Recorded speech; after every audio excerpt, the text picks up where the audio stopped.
For more on the markets, let's bring in Alessio DeLongis, Invesco Solutions Senior Portfolio Manager. It's good to see you, sir. We won't ask what your shoes are. We know you're not wearing them. You're on Zoom.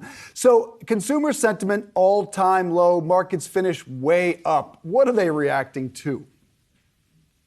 Well, they are reacting to the fear of a slowing economy. And when you look at the rally today, it's actually an interesting one with slightly different characteristics.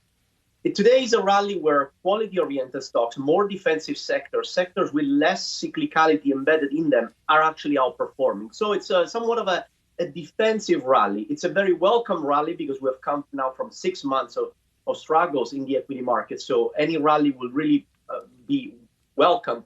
But it's important to notice those shifts, right? We have seen so far, up until this week, very clear outperformance for cyclical-oriented sectors that benefited from rising interest rates. But over the last couple of weeks, what we've seen is that rates are beginning to peak, and inflation expectations are rolling over. And you are seeing that changing leadership, where defensive sectors are starting to lead that rally. It will be very interesting to see the continuation or not of that next week.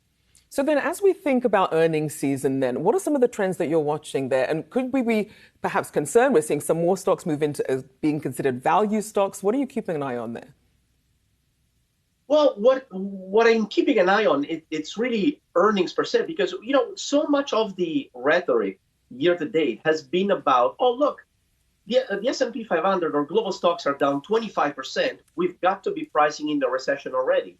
Well, I would offer a different perspective.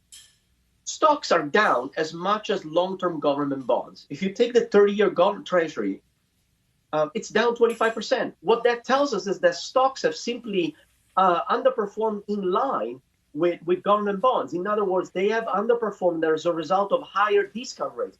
But there is no clear pricing of a recession. If a recession had been priced, we would have seen stocks underperform government bonds. We haven't seen that. So what is missing? It's earnings. Earnings are still resilient. Earnings expectations are still very strong, very positive. So seeing a rollover in earnings revisions, in earnings expectations, it's really what we want to focus on as the correct metric to assess whether the economy, whether investors are beginning to price in that recession. And next week is a key week in earnings. Do you expect a surprise on the upside and getting back to the bond market there? Is it leading the Fed or is the Fed leading the bond market? The bond market has been leading the Fed. The bond market has literally been holding the Fed's hands and taking it here. Let's not forget that back in Q4 2021, the expectation was from one rate hike at the end of this year. And we're now pricing in, we lost count, right? We are expecting Fed funds rate at 3%.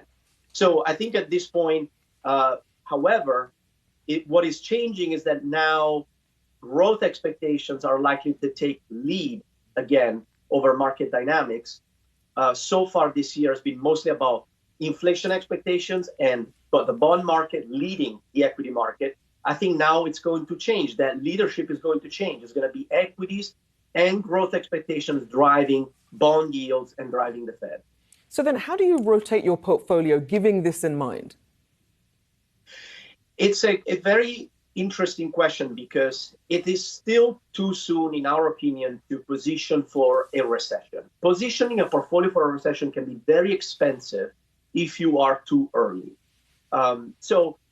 We suggest, and we are positioning our portfolio still with an overweight to equities, so it's still appropriate to run about neutral to slightly above average risk in your portfolio, but with the composition that is a little bit more skewed towards equities and less towards credit. So we're underweight credit, particularly risky credit, or we have increased duration in our portfolios to begin to harvest the increasing yields that is now providing an opportunity that we haven't seen in a long time.